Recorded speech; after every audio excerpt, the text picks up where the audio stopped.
শিখতে থাকি এবং জানার আগ্রহ বাড়াতে থাকি এবং সেই সাথে ওয়ার্ডস টু লিভের ক্লিপ চ্যানেলের সাথেই থাকি।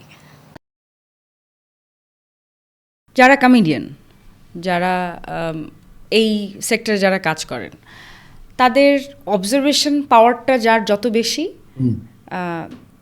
তার পারফরমেন্সটা তত বেশি স্ট্রং হয়। এটা কি? না, অবশ্যই আপনার যদি আমি গাড়িতে কাচের গ্লাসটা তুলে দিই, আমি কিন্তু আর দেখতে পাবো না। তো একটা কমেডিয়ান হান্ট করে কিভাবে, ধরেন আমি যত কন্টেন্টগুলো বলি এগুলো হচ্ছে আমার লাইফ থেকে বা আমার আশপাশে ঘটে যাওয়া এগুলো। তো আমি যদি আগেই আমার দরজা বন্ধ করে রাখি, রুমে থাকি, তাহলে আমি পারবো না। বই পড়ে এগুলো হয় না। যেমন বলি, আমি মিরাকেল করার সময় পালিয়ে চলে যেতাম। আমি এক এপিসোডে একটা জোক আমার এপিসোডের মোড় ঘুরিয়ে দিল। জোকটা একটু বলি। দক্ষিণ দিনাজপুরে গেলাম, সেখান থেকে কন্টেন্টটা হান্ট করি। সেটা হচ্ছে যে একটা জায়গায় কিছু লোক তাস খেলছিল, এটা ওটা ড্রিঙ্কস করছিল। এর আগে মাঝে মাঝে পুলিশ ধরে নিয়ে যায়, কিন্তু আবার দেখা যায় সেখানে আবার খেলে। তো পুলিশ আসছে, পুলিশের গাড়ি নিয়ে সবাই দৌড় দিয়েছে, একজন সে ডুলতে যায় গাড়ির মধ্যে বসছে, পুলিশের গাড়িতে বসে আছে। তো পুলিশের দিকে খুঁজে কাউকে পানি, এসে দেখে এ বসেছে। রে সবাই পালালো, তুই গাড়ির মধ্যে? পরে যদি সিট না পাই। মানে হ্যাঁ, তো এটা কিন্তু একবার রিয়েল ঘটনা, কারণ হয়তো এর আগেও ধরেছে, ও গাড়ি করে নিয়ে গেছে, তো এবার সে আগে যে বসছে। তো এইটা আমি মিরাকেলে যেটা বললাম, তো এটা আমি আকাশ থেকে কন্টেন্ট আমি পাবো না। তারপরে ধরেন কিছু ঘটনা ঘটে, আমি কিছু ক্যারেক্টার, হ্যাঁ, মিরাকেল থেকে আসার পরে সবাই তো ছবি তুলে, তো আমি ধরেন সবাই তাকায় রনি কিনা শিওর হওয়ার জন্য। এক আন্টি আমার দিকে তাকাচ্ছে, আমি বলছি জি। আমি ভাবলাম যে আন্টি হয়তো সরাসরি বলতে পারছে না, আমি বললাম জি আমি রনি। চুপ থাকো, চিনছি তোমার জন্য আমার ছেলে পরীক্ষায় খারাপ রেজাল্ট করছে। মানে আমার মিরাকেল দেখার জন্য ছেলে প্রিপারেশন নেন। তারপরে ধরেন আরেকদিন এক বাচ্চা আমার কোলে দিয়েছে ছবি তোলার জন্য, ছবি তুলছেই শেষ হয় না। আমি অনেক তো হলো, রাখেন। বলছে বাবা আর একটু বলে রাখো না, আমি তো হাঁপাই গেছি। সে ছবি তোলাটা মনে করেন বাচ্চাটাও ভার, আমি অনেক কি বলবো, এগুলা মনে করেন লাইফের সাথে প্রতিনিয়ত এগুলো ঘটছে, জীবন থেকে নেয়া কমেডি মানেই জীবন থেকে নেয়া। তারপরে ধরেন আরো কিছু বলি যে ছেলে মানুষ কেমন হয়।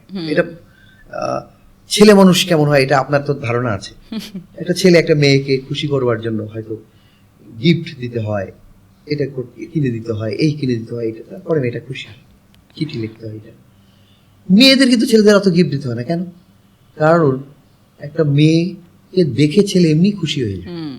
তো এগুলা মনে করেন না রনি ভাই, অনেক মেয়েরা আছে গিফট আছে, সেটা গুড, একটু সংখ্যায় কম। আপনার সাথে পরিচিত হয়ে ভালো লাগলো। আচ্ছা, তো রনি ভাই আচ্ছা, তো এই যে মনে করেন এগুলো কিছু জোক একদিনে কিন্তু অবজার্ভ করে। তারপরে ধর আরেকটা বলি, আমরা তখন মগবাজারের অফিস, তো ওখানে হচ্ছে আপনার সিদ্ধেশ্বরী গার্লস, তো ওইটার সামনে আমি ইশতিয়াক ভাই, জামিল ভাই, এটা আমরা বসেছিলাম, রিয়েল স্টোরি।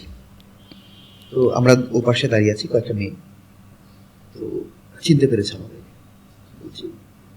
তো পাশের বন্ধু বলছে যে, আর রাস্তার কাছেই শর্ট রাস্তা, ছেলেটা বলছে কার দিকে এতবার, মানে কি করছিস? বলছে ওই যে দেখছিস না সেলিব্রিটি। কোনটা সেলিব্রিটি? কারা? বলছে ওই যে যারা আমাকে বারবার দেখাচ্ছে। তো তাহলে কি সেলিব্রিটি? আমরাই ঘুরে তাকাচ্ছি মেয়েটার দিকে। তো এই হচ্ছে মেয়েদের জাদু।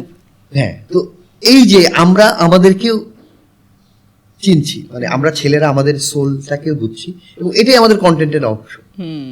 মানে ওয়ান কাইন্ড অফ আমরা বাবা মা নিয়েও যোগ করি, এবং অনেক স্টেজে আমার বাবা যে কত কিপটা সেটাও বলছি। মানে কিভাবে দেখেন নিজের বাবা মার মান সম্মানকে বিক্রি করছি কিভাবে।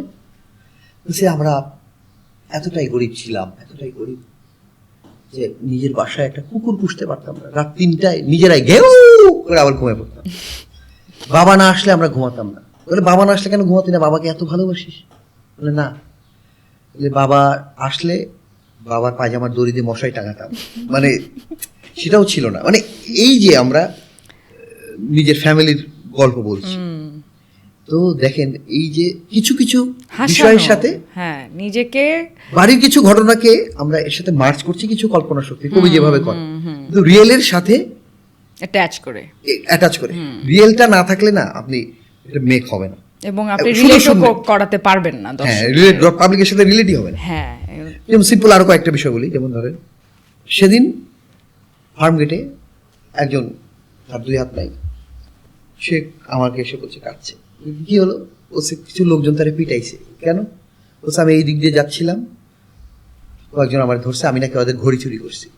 বলছে আমি ঘড়ি চুরি করবো করে, মানে আমি কেন ঘড়ি চুরি করবো, কিভাবে, হ্যাঁ। কিভাবে চুরি করবো, আর ঘড়ি চুরিটা করে আমি করবোটা কি? মানে ঘড়ি তো অ্যাকচুয়ালি হাতের জন্য না। হাতের জন্য। বলছে এটার জন্য মন খারাপ করিস না, মন খারাপ করার দরকার। বলছে এইটুকুতে না হয় মন খারাপ করতাম না। ওরা মারছিল, পুলিশ আসছে, পুলিশ এসে আমাকে বলে হ্যান্ডস আপ। তো তো আমার বলে হ্যান্ডস আপ, তো আমি নিজের দিকে তাকালাম, হ্যান্ডস আপ বলে এটা কোনো কথা? বলছে এটা মন খারাপ করিস না, কারণ তারা এটা অভ্যস্ত, তাদের এটা বলতে হয়, তারাও ইউজড হয়েছে। তো অভ্যেস। হ্যাঁ, বলছে সেটাও আমি মন খারাপ করতাম না, কিন্তু এরপর যেটা বললো, বলে কি বলছে, এরপর বললো যে আই যা বলবার থানা থেকে বলবে, আরে হাত করা পড়াও। আমার হাত করা পড়াবে। তো এই যে বিষয়টা, কিন্তু এটাকে বলে ডার্ক কমেডি। এটা হচ্ছে মানুষের কিছু প্রবলেম বা এইসব নিয়ে বলা। তো যখন যে আপনি বলছিলেন যে জীবনকে কিভাবে আর কি দেখি বা কিভাবে এগিয়ে যাও, এইভাবে মানুষের সাথে মিশতে মিশতে এইভাবে আমরা হান্ট করি, আর এগুলোকে আমরা আমাদের মতো করে প্রেজেন্ট করি। Subscribe to Words to Live and don't forget to press the bell icon.